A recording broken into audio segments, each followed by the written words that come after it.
വരുന്ന വർഷമെങ്കിലും മാരാമണ്ണിലെ തെണ്ടൽ നിർത്തുമോ?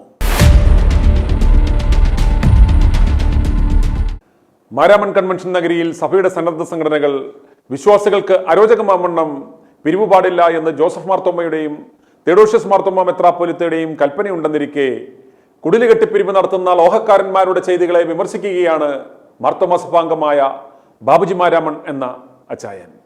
ഞാൻ ബാബുജി അങ്കിള. പല മർത്തോമക്കാരും ചിന്തിക്കുന്നത് I2I സുനിൽ മാത്യു മർത്തോമ സഭയ്ക്ക് എതിരെ മാത്രം പറയുന്ന ആളാണെന്ന്. എന്നാൽ സുനിലിനെ കാണുന്നവർക്ക്, സുനിലിന്റെ ഫോളോവേഴ്സിന് നല്ലതായിട്ട് അറിയാം, ജാതി മത ഭേദമില്ലാതെ ഒരു രാഷ്ട്രീയ പാർട്ടിയും ഇല്ലാതെ കാണിക്കുന്ന അനീതികൾക്കെതിരെ ശബ്ദിക്കുന്ന ഒരു വ്യക്തിത്വത്തിന്റെ ഉടമയാണ് താങ്കളെന്നുള്ളത് ഇത് കാണുന്നവർക്കറിയാം. എന്നാൽ പലപ്പോഴും പറയുന്നേ മർത്തോമക്കാരുടെ ന്യൂസ് മാത്രം സുനിൽ ഇടുന്നു, മർത്തോമ സഭയെ കൊണ്ട് ജീവിക്കുന്നു എന്നൊക്കെയാണ് പറയുന്നത്. ഏതായാലും ഞാൻ സുനിലുമായിട്ട് പരിചയമുണ്ടെന്ന് പരസ്യമായിട്ട് പറയുന്നതിന്റെ കാരണം മറ്റൊന്നുമല്ല. ഞാൻ സുനിലുമായിട്ട് സംസാരിച്ചിട്ടുള്ളപ്പോഴെല്ലാം ഞാൻ എൻ്റെ പേര് പറഞ്ഞിട്ടാണ് പറഞ്ഞിട്ടുള്ളത്. സുനിൽ എൻ്റെ പേരും പടവും വെച്ചിട്ടിട്ടുണ്ട്, അതെനിക്കറിയാം. അല്ലാതെ ന്യൂസ് കൊടുക്കുക. എന്നാൽ സുനിൽ ഞങ്ങളുടെ മർത്തോമ സഭയിലെ ചില വ്യക്തികളുടെ ഗ്രൂപ്പുകളിൽ ഉള്ളതായിട്ടും ഞാൻ കണ്ടിട്ടുണ്ട്. അപ്പൊ സുനിലിന്റെ ന്യൂസ് കിട്ടാൻ സുനിൽ ആരെയും വിളിച്ചു നടക്കേണ്ട, വിവരം അറിയുന്നതനുസരിച്ച് സുനിലിനെ ആൾക്കാർ വിളിച്ചു പറയുന്നതാണ്. എന്നാൽ പലപ്പോഴും പറയാറുണ്ട് അച്ചായനാ ഇതെല്ലാം ചെയ്യുന്നതെന്ന്. എനിക്കിത് ചെയ്യേണ്ട കാര്യമില്ല, പറയുന്ന പേര് വെച്ച് ചെയ്യുന്നവൻ എനിക്കെന്തിനാ അങ്ങനെ ചെയ്യുന്നത്. എന്നാൽ ഞാനിപ്പോ വിളിച്ചത് ഈ മർത്തോമ സഭയുടെ കൺവെൻഷന് നമ്മൾ അവിടെ ഈ പിരിവുകളൊക്കെ നടത്തുന്നത് ഗുണ്ടാപ്പിരിവ് പോലെ കുറെ പേര് നിന്ന് ഇതിലേ വാ ഇങ്ങോട്ട് വാ ഒന്ന് കേറി കണ്ടേ. ഞാൻ അവിടെ ജനിച്ചു വളർന്നവനാ. അതെ, അത് ഞാൻ പറഞ്ഞല്ല, വിശ്വാസികൾ തന്നെ, മാർത്തോമ സഭാ വിശ്വാസികൾ തന്നെ നമ്മളെ വിളിച്ചു പറഞ്ഞതാ. കറക്റ്റ്. അവര് ഫെഡപ്പായിട്ടാണ് വിളിച്ചു പറഞ്ഞത്. കാരണം കൺവെൻഷന് പോകുമ്പോൾ ഞാൻ കാണാറുണ്ട് ആൾക്കാർ ഈ സ്റ്റോളിന്റെ അവിടെ നിന്ന് ദൂരെ മാറിപ്പോന്നെ. കാരണം ജനങ്ങൾ ഫെഡപ്പാണ്. കാരണം ഇവരിത് ചെയ്യാൻ പാടില്ല എന്ന് 2019 ജോസഫ് മാർത്തോമ്മയുടെ ഒരു കൽപ്പനയുണ്ട്. എന്തിന്? 2023 ഇപ്പോഴത്തെ മെത്രാപ്പൊലീത്ത കൽപ്പന ഇട്ടിട്ടുണ്ട്. കാരണം ഇത് ജനങ്ങൾ അറിയണം. ഇവര് ഈ രീതിയിൽ യോഗം കേൾക്കാൻ വരുന്ന ആൾക്കാരെ ഇങ്ങനെ വിളിച്ച് അവിടെ നിർത്തി ഈ കാണിക്കുന്ന വേല വളരെ മോശമാണ്. പൈസ വേണം.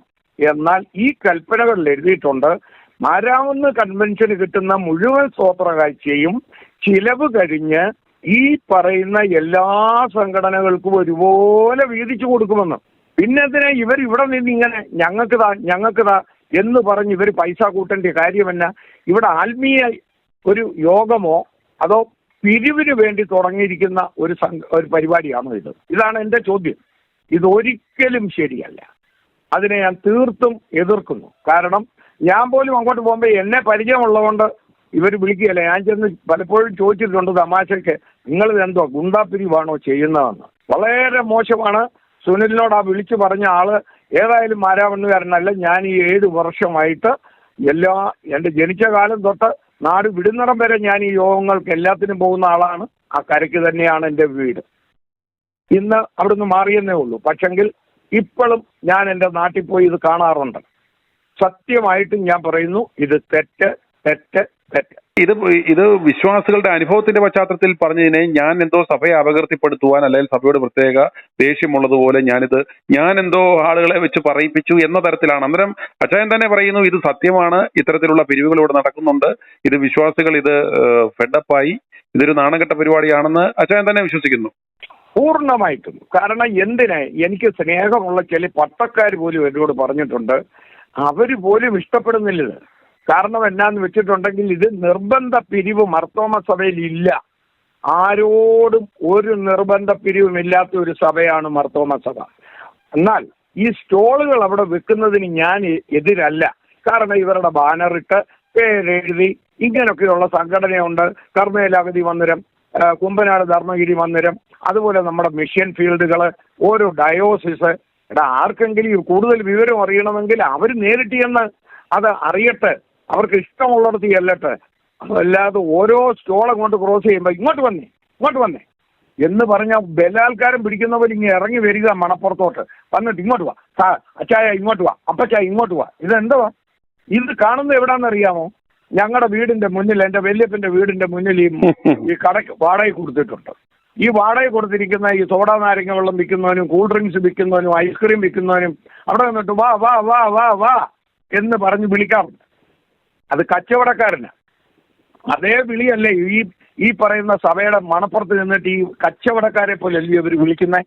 ഈ ക്യാൻവാസിങ് ഇത് നിർത്തണം.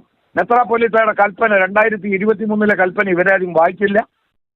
ഇതിന് ഉത്തരം പറയണം. ഏതായാലും ഒരു കാര്യം സൂക്ഷ്മമാണ്, കുറെ മർത്തോമക്കാര് ഇപ്പൊ പറയും ഈ അച്ചായൻ കുറ്റം പറയാൻ തന്നെ ഇരിക്കുകയാണ്. എടാ, കുറ്റമുള്ളത് കുറ്റമാണെന്ന് പറയുന്നത് കുറ്റം പറയാൻ ഇരിക്കുന്നതാണോ? നല്ലതുണ്ടെങ്കിൽ നല്ലതെന്ന് പറയും. ഇന്ന് യോഗം ഞാൻ ഒരു ഗ്രൂപ്പിൽ എഴുതി, ഒരു സ്വല്പ കച്ചവട ലാക്കിലാണ് പോകുന്നതെന്ന്. അതിന് കുറെ ആൾക്കാർ എന്റെ തലയിൽ കയറാൻ വന്നു. എനിക്കൊരു പ്രശ്നവുമില്ല. സുനിലിന് അറിയാമല്ലോ, ഇവർ പറയാനുള്ളതും പറയും. സത്യം ഒരിക്കലും ഇന്ന് എന്തുകൊണ്ടാണ് സുനിലിന് ഇത്രയും ആള് സുനിലിന്റെ കാണുന്നത്? കാരണം സുനിൽ പറഞ്ഞതൊക്കെ സത്യമായിരുന്നു. കാണിക്കുന്ന തോന്നിവാസങ്ങൾ പുറത്തു കൊണ്ടുവരാൻ ഇവിടുത്തെ ഒരു മാധ്യമങ്ങൾ മുന്നോട്ട് വരികയല്ല. കാരണം അവർക്ക് പരസ്യം വേണം. സുനിൽ മാത്യു അങ്ങനെ പരസ്യം വാങ്ങിച്ചിട്ടല്ലല്ലോ പത്രം നടത്തുന്നത്, അല്ലെ ഈ പരിപാടി നടത്തുന്നത്. അപ്പോൾ ഇവിടെ പറ്റിയിരിക്കുന്ന ഒരു കുഴപ്പം, ഓരോ മാധ്യമങ്ങൾ അവർക്ക് ഇഷ്ടമുള്ളവരുടെ മാത്രം വിടും, ഇഷ്ടമില്ലാത്തവരുടെ മോശമായി കിട്ടും. സുനിൽ എല്ലാവരോടും നീതി പുലർത്തുന്നു എന്ന് ഞാൻ പറയും. അതാണ് എനിക്ക് പറയാനുള്ള മെയിൻ കാര്യം. ഈ പ്രാസംഗികരായി ഇപ്പം മാരാമൺ കൺവെൻഷനിൽ ഇപ്പോൾ മുൻകാലങ്ങളിൽ നോക്കിയാൽ വളരെ പ്രഗത്ഭരായുള്ള വളരെ വേദശാസ്ത്ര പണ്ഡിതന്മാരായിട്ടുള്ള ആളുകൾ വന്ന് വചനപ്രഘോഷം നടത്തുന്നു. ഇത്തവണ വന്നതിൽ കത്തോലിക്ക സഭയിലെ തന്നെ 2 പേർ, ഒന്ന് അവരുടെ സഭയുടെ പരമാധ്യക്ഷൻ എന്ന് പറയാവുന്ന റഫേൽ തട്ടിലും, അതുപോലെ ചങ്ങനാശ്ശേരി ഈ രൂപതയുടെ തട്ടിൽ ബിഷപ്പും. എന്നാൽ ഇവർക്കെതിരെ തന്നെ, അതായത് ഇവരുടെ സഭകളിലുള്ള വിശ്വാസികൾ പോലും വലിയ ഫംഗ്ഷനുകളോ നല്ല ഫംഗ്ഷനുകൾക്കോ ക്ഷണിക്കുന്നതായിട്ട് നമ്മൾ കണ്ടിട്ടില്ല.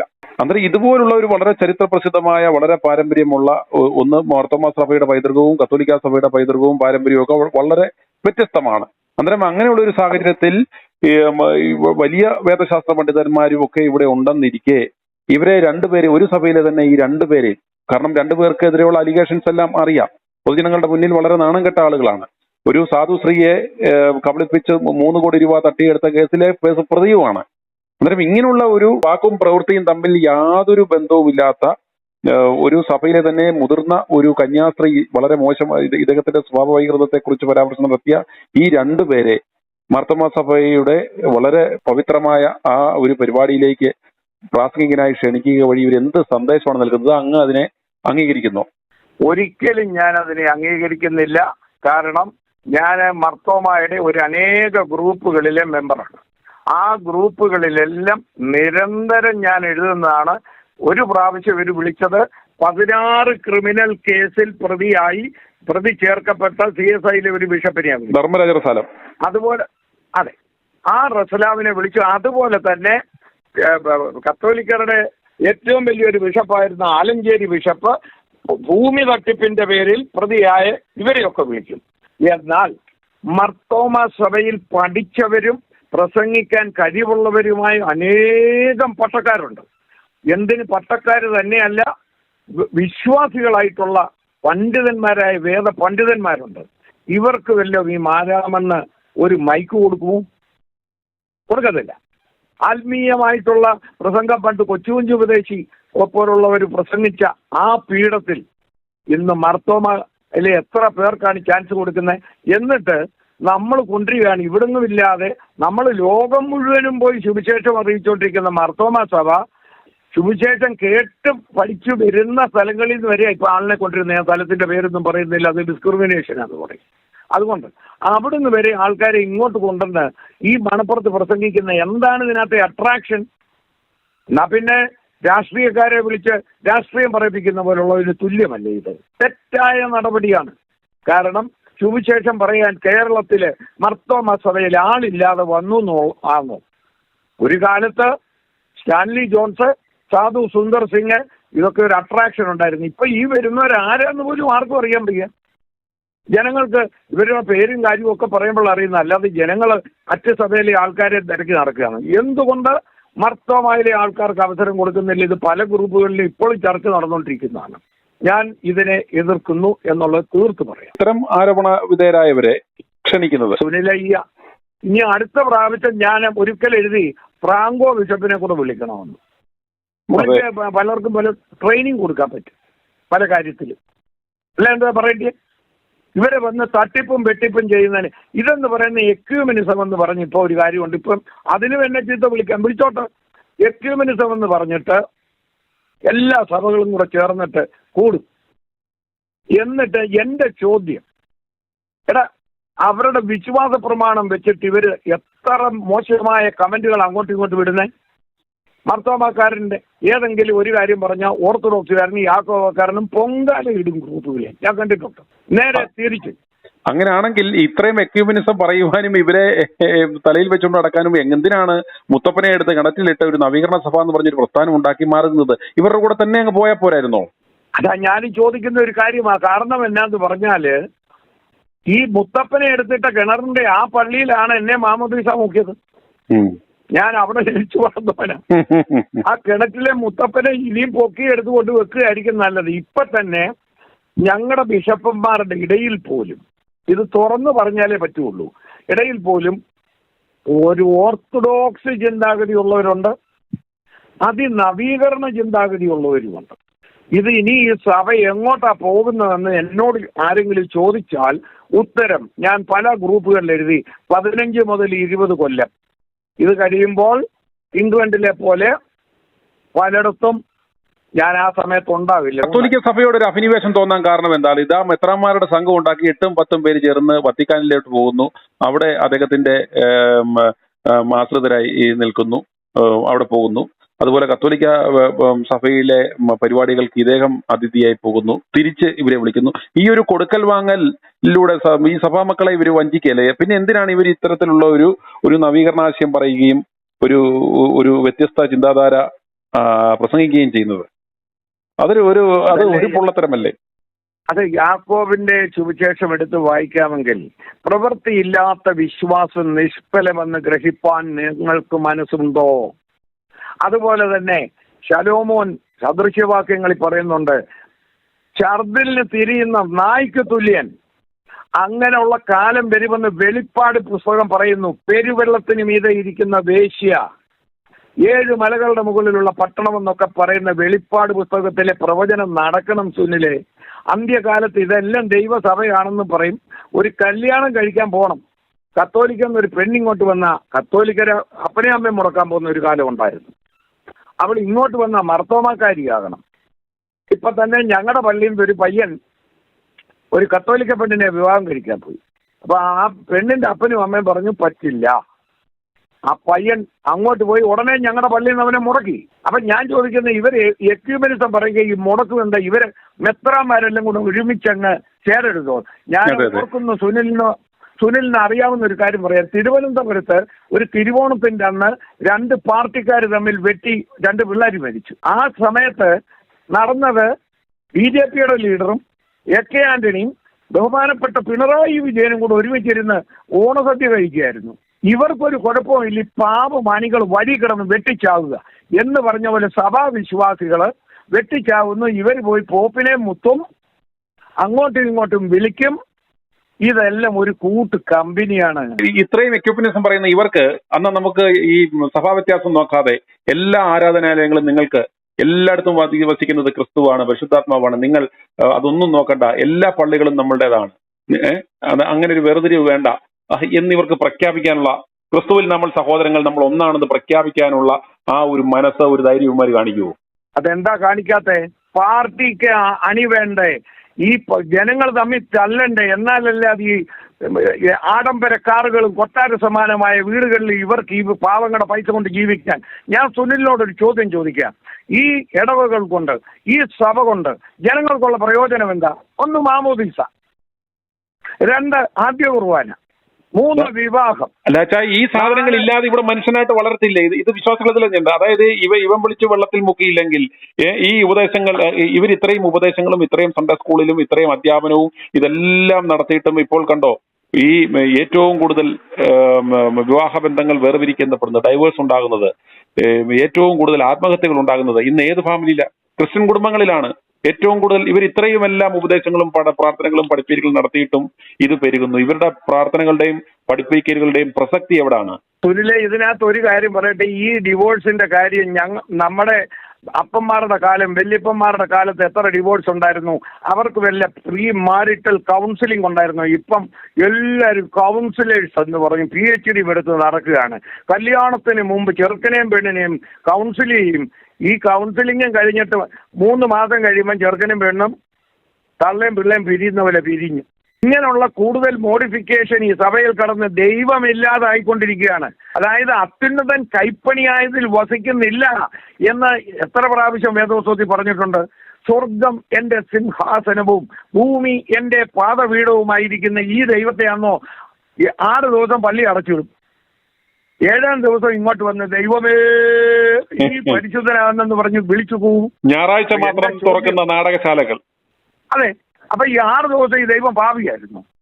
എടാ, ജനത്തിന് ഈ ദേവാലയം കോടികൾ വെച്ചിരിക്കുന്ന ദേവാലയം ആഴ്ചയിൽ ഒരിക്കൽ ഉപയോഗിക്കാനുള്ളതാണ്. അച്ഛാ, എന്റെ ഉള്ളിൽ വസിക്കേണ്ടുന്ന ദൈവാത്മാവിനെ ആരാണ് എടുത്തുകൊണ്ട് പള്ളിയിലും കുരിശും തൊട്ടിലും കൊണ്ട് വെച്ചത്? ആരാണ് പ്രാർത്ഥിക്കാൻ അവിടേക്ക് വരാൻ പഠിപ്പിച്ചത്? വേദോത്വത്തിലെ വാക്യം, നിങ്ങൾ എന്റെ മന്ദിരമെന്നും. അപ്പൊ നമ്മുടെ ഉള്ളിലാണ് ദൈവം, പരിശുദ്ധാത്മാവും ദൈവവും വസിക്കേണ്ടത്. അല്ലാതെ ദൈവത്തെ കാണാനെ കൊണ്ട് ഇവിടുന്ന് ടിക്കറ്റ് എടുത്ത് പോകണ്ട, വണ്ടി ഓടിച്ചു പോകണ്ട. പിന്നെ എന്റെ ഭാഷയെ പറഞ്ഞാൽ എന്നോട് തിരിച്ചു വയ്ക്കും, നീ പിന്നെ എന്തിനാണ് മർത്തോമ പള്ളി പോകുന്നത്? അതൊരു സോഷ്യൽ ആനിമലാണ്. നമുക്കൊരു കൂട്ടം, നമ്മൾ പോയി ഞായറാഴ്ച അങ്ങോട്ടും ഇങ്ങോട്ടും കാണുന്നു, ചില സഹോദരന്മാരെ കാണുന്നു, പോരുന്നു. ഇതല്ലാതെ അവിടുന്ന് ആത്മീയ പ്രചോദനം ചിലർക്ക് കിട്ടുന്നുണ്ടായിരിക്കാം, എനിക്കറിയാൻ വയ്യ. ഞാൻ ആരെയും കുറ്റം പിരിക്കാൻ വരുന്നില്ല. സാധാരണ ജനങ്ങൾക്ക് കിട്ടുന്നില്ല. അതുകൊണ്ടാണ് ഇന്ന് അമേരിക്കയിലെ പള്ളികളിൽ 20, 22, 23 വയസ്സുള്ള എത്ര പിള്ളേരാ പോകുന്നേ? ആരും പോകുന്നില്ല. ഈ പ്രായമുള്ള തലമുറ ഇവിടുന്ന് വിട്ടു മാറിക്കഴിഞ്ഞാൽ കഴിഞ്ഞു 20 കൊല്ലം ഈ സഭകള് പള്ളി കൂട്ടും. അതുപോലെ തന്നെ എടാ, പല സ്ഥലങ്ങളിൽ നിന്ന് ഇപ്പം ലീഗലായിട്ട് പൈസ അയക്കാൻ നോക്കുമോ? ഞാൻ തുറന്നു പറയുകയാണ്. പുറത്ത് സെപ്റ്റംബർ 11 ശേഷം എല്ലാ രാജ്യങ്ങളിലും നിയമമുണ്ട്. നമുക്ക് ഒരു സഭയ്ക്ക് വേണ്ടി അയക്കാൻ ഒക്കെയല്ലേ. പിന്നെ അങ്ങനെ ഈ ഗൾഫുകളിൽ നിന്നെല്ലാം പൈസ വരുന്നതെന്നുള്ളത് ആരെങ്കിലും ഒന്ന് പറയട്ടെ, എന്നെ 2 ചീത്തയും പിടിച്ചിട്ട് പറയട്ടെ, ഞാൻ ചാലഞ്ച് ചെയ്യുക. ലീഗലായിട്ട് പൈസ ഇവിടെ വരുന്നുണ്ടോ? പിന്നെങ്ങനെ കോടികൾ വരുന്നേ? അന്നേരം പറയും നമുക്കിപ്പോ എന്തോ ചെയ്യാനാ. എന്നാ റോമാലേഖനം എന്തോ പറഞ്ഞിരിക്കുന്നേ? ഏതു മനുഷ്യനും ശ്രേഷ്ഠ അധികാരങ്ങൾക്ക് കീഴടങ്ങട്ടെ. വാക്യം മറന്നുപോയോ ഇവര്? ഇതിനെ ചോദ്യം ചെയ്യുന്ന എങ്ങനെ? ഇല്ലീഗൽ ട്രാൻസാക്ഷൻ ഉടനെ പറഞ്ഞു അതാകാം. അപ്പൊ അങ്ങനെ ആകാം. അതുകൊണ്ടാണ് ഇന്ന് തറയിലും തട്ടിലും എല്ലാം വരും. നൊയമ്പിന് ചാറാകാം, ആ ഒരു തരത്തിലേക്കായി. ഗ്രേവി ആകാം, കഷണം പാടില്ല.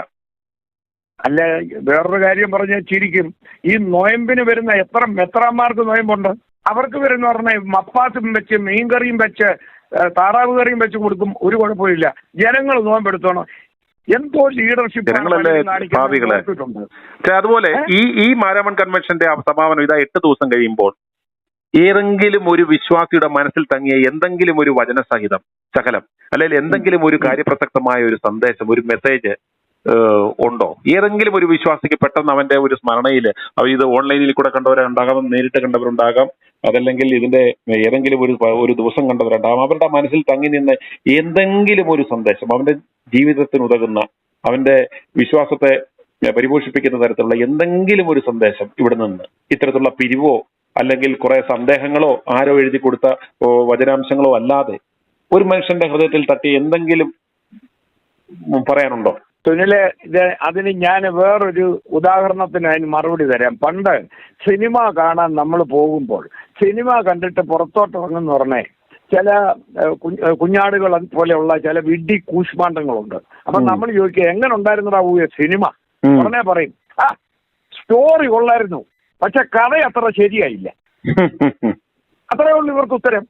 ഇവര് പോയി കേട്ട വചനം എന്താണെന്ന് ചോദിച്ചാൽ കുറെ പുള്ളികൾ, എന്റെ മമ്മി സഹിതം ഞാൻ ഇന്ന് ഓർക്കുന്നു, മാരാമൺ കൺവെൻഷന്റെ എല്ലാ ദിവസത്തെയും ഈ രാവിലെ ഒരു ക്ലാസ് ഉണ്ട്, ബൈബിൾ ക്ലാസ്. ഇത് പോയി എഴുതി ഡയറിക്കകത്ത് കൊണ്ടുവരും. വാക്യങ്ങളെല്ലാം മമ്മി അവിടെ പോയിരുന്നു, ഒരു ശകലം പോലും കളയാതെ അന്ന് എഴുതി കൊണ്ടുവരും. അന്ന് ടേപ്പ് റെക്കോർഡറൊന്നുമില്ല. ഇത് കഴിഞ്ഞ് ഞങ്ങൾ ഗൾഫിൽ പോയി ടേപ്പ് റെക്കോർഡർ കൊടുത്തു കഴിഞ്ഞപ്പോൾ ഇത് മുഴുവൻ ടേപ്പ് ചെയ്തുകൊണ്ട് വരും. ജീവിതത്തിൽ ഇത് രണ്ടാമത് കേൾക്കുകയോ ചെയ്തിട്ടില്ലെന്നറിയാമോ?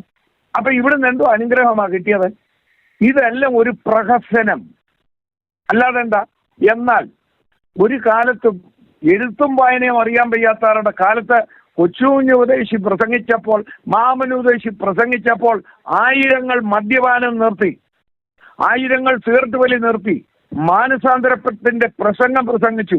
അന്ന് കൊച്ചുകുഞ്ഞ് ഉപദേശി പാലക്കാട്ടെന്ന് പറഞ്ഞ ഞങ്ങളുടെ അവിടെയുള്ള പാലക്കാട്ട് പള്ളിക്കൂടം എന്ന് പറഞ്ഞൊരു മാരാമെന്നൊരു സ്ഥലമുണ്ട്. അവിടെ നിന്ന് പ്രസംഗിക്കുമ്പോൾ കുറെ ചെറുപ്പക്കാർ എന്ന് പറഞ്ഞ എൻ്റെ ഗ്രാൻഡ് ഫാദറിന്റെ ഒക്കെ പ്രായം കഴിഞ്ഞവര്, അന്ന് അവർ തല്ലിപ്പൊളിയായിട്ട് നടക്കുമ്പോൾ അവിടെ നിന്ന് പ്രസംഗിച്ചു. പുറകെ നിൽക്കുന്ന ചെറുപ്പക്കാരാ, ഇത് നിന്റെ അവസാന ദിവസം, മുന്നോട്ട് വരിക, ദൈവത്തിൽ നിന്നെ തന്നെ സമർപ്പിക്കുക എന്ന് പറഞ്ഞു. ചിലരവിടുന്ന് പോയി. അതിൽ ഒരാൾ അന്ന് രാത്രി തല്ലിക്കൊല്ലപ്പെട്ടു. അങ്ങനെ പേടിയുണ്ടായിരുന്നൊരു കാലമുണ്ട്. ഇന്ന് തല്ലിക്കൊല്ലപ്പെടുമെന്ന് പറയുകയല്ല, തല്ലിക്കൊല്ലേണ്ടി വരും, അല്ലാതെ ആരും ചാകാൻ പോകുന്നില്ല. ഇതാണ് വിശ്വാസം ഇപ്പോഴത്തെ. അതെ, അത് സാധു കൊച്ചുകുഞ്ഞുപദേശിയുടെ ആ പാട്ടുകൾ ഇന്നും ഈ മർത്തോമ വിശ്വാസികൾക്കോ അല്ലാത്ത ജനങ്ങൾക്കോ കാണാതറിയാമെങ്കിൽ അദ്ദേഹത്തിന്റെ പാട്ടുകളല്ലാതെ ഇന്ന് അവിടെ പാടുന്ന ഏതെങ്കിലും ഒരു പാട്ട് അത് എഴുതിയവന് പോലും കാണാതറിയാൻ ഒരു തെറ്റില്ലാതെ ഒരു ലൈനെങ്കിലും പാടാൻ പറ്റുമോ? ഇന്ന് യേശു, രക്ഷ, ക്രിസ്തു, ആത്മാവ് എന്നൊക്കെ പറഞ്ഞ് 10 വാക്കുകൾ അങ്ങോട്ടും ഇങ്ങോട്ടും ഇട്ട് കുറെ പേര് പാടും.